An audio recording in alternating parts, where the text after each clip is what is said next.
Hiya, my name's Savannah Marshall and you're watching Sport and Icons.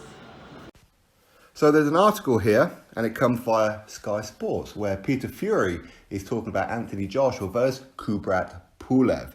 Now, Peter Fury, of course, he knows Kubrat Pulev very well. He would have studied him extensively for his son Huey to be taken on Kubrat Pulev over in Bulgaria, where, of course, Kubrat Pulev won on points. Now, maybe the fight would have been a little different had Huey not have suffered that cut in round number 2, if I remember rightly. But either way, it was what it was. Peter Fury knows Kubrat Pulev very, very well. And he sees Kubrat Pulev as a dangerous opponent for Anthony Joshua. Now, I understand what it is that Peter Fury is talking about, where he says that Anthony Joshua, he needs to take chances in this fight. The back foot, stay behind the jab, like he'd done with Andy Ruiz Jr. in the second fight, may not be enough to beat a Kubrat Pulev. Pulev has one of the best jabs in world boxing, let alone the heavyweight division. It's a ramrod jab, but of course, the amount of fights that I've seen with Kubrat Pulev, I have noticed that it's like he can't seem to throw the right hand without throwing the left first. He'll throw the jab then the right, or jab right. That seems to be what Kubrat Pulev does. Now, for Anthony Joshua to take a risk, what he's saying is he's going to have to potentially knock out, or at least drop Kubrat Pulev a couple of times. Because when you look at their backgrounds, Anthony Joshua, he only had, 46, 47 amateur fights, which is nothing, really. And a lot of people seem to forget that with Anthony Joshua, that he didn't have an extensive amateur career. Kubrat Pulev had a very good amateur career. Plus his background as well with combat sports, where he was a world kickboxing champion, was he not? So Kubrat Pulev, he's been around the block quite a bit. Now, I know a lot of people lately, just because Anthony Joshua is fighting Kubrat Pulev, Kubrat Pulev's old, he's past it, blah, blah, blah. But beforehand, when he's taken on the likes of Huey Fury, for example, he's a dangerous opponent. It's a real step up for Huey, and he's dangerous, even though the age gap is far bigger between Huey and Pulev than it is Joshua and Pulev. Anyway, so what Peter Fury's talking about is you have to take risks. Now, we have seen Kubrat Pulev get mauled, and that was by Vladimir Klitschko. In fact, that's the only loss on Kubrat Pulev's resume. Now, Pulev, he does have a pretty good resume. He's been a consistent top 10 for a great number of years, but he hasn't always risked his position. That's one of my issues with Kubrat Pulev, is that he hasn't really risked it against some of the best. In fact, his best win, arguably, could well be Huey or Derek Chisora. They're probably his best wins overall. Now, he does have some pretty good wins in the past as well. In fact, I think that he was the one who took the undefeated record of Alexander Ustinov at the time, who was seen as a very, very good opponent at the time.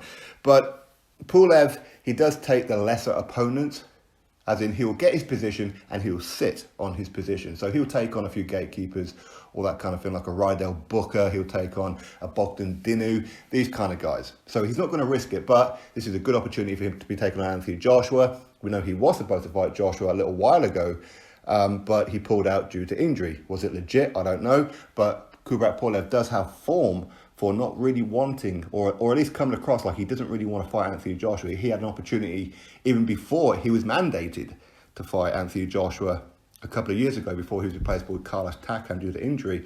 But he turned down the fight because he wanted to go fight for the European heavyweight title. So I think a confidence thing is quite lacking in Kubrat Pulev. But on fight night, it's going to be a little bit different.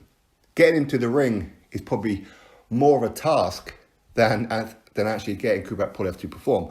Pulev, he's not the fastest on his feet, but as I said before, he does have an excellent jab, and he is quite heavy-handed. He's not the biggest puncher in the world, but he's a heavyweight, and he does stop opponents, and he can stop Anthony Joshua.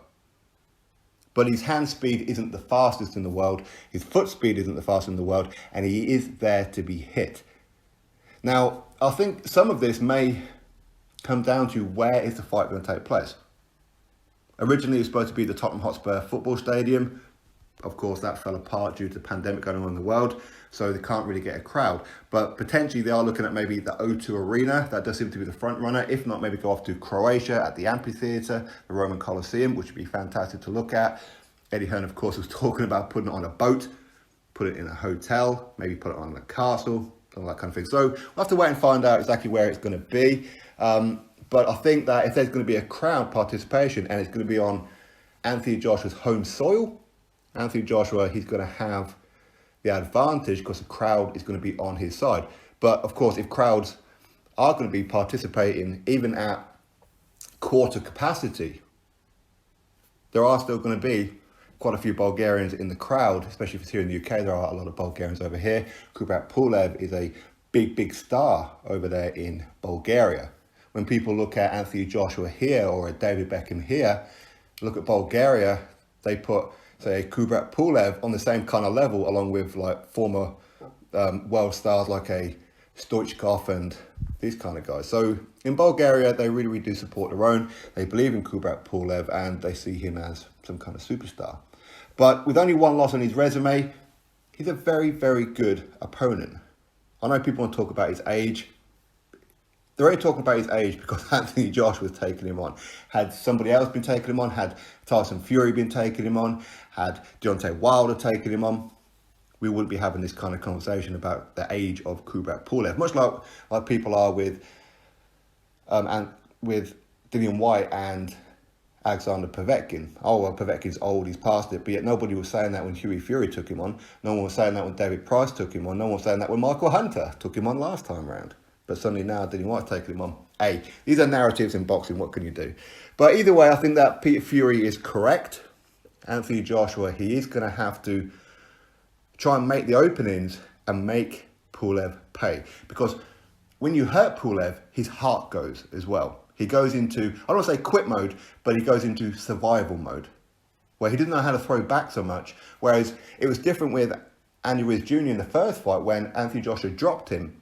Anthony Joshua made the mistake thinking that Andy Ruiz Jr. was cooked, and he wasn't. When Andy Ruiz Jr. went down, he still had the heart to say, survival mode, I want to get you out of here too, and if you're going to take me out, I want to go down swinging. Pulev doesn't really have that kind of mentality. When you hurt Pulev, he goes into a shell.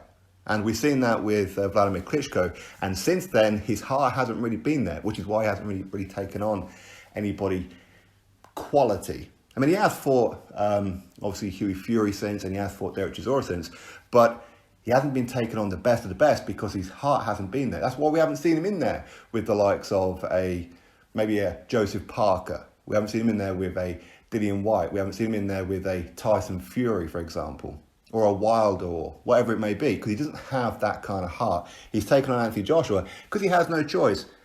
And it's a big payday. But on fight night, he's dangerous. He's very dangerous.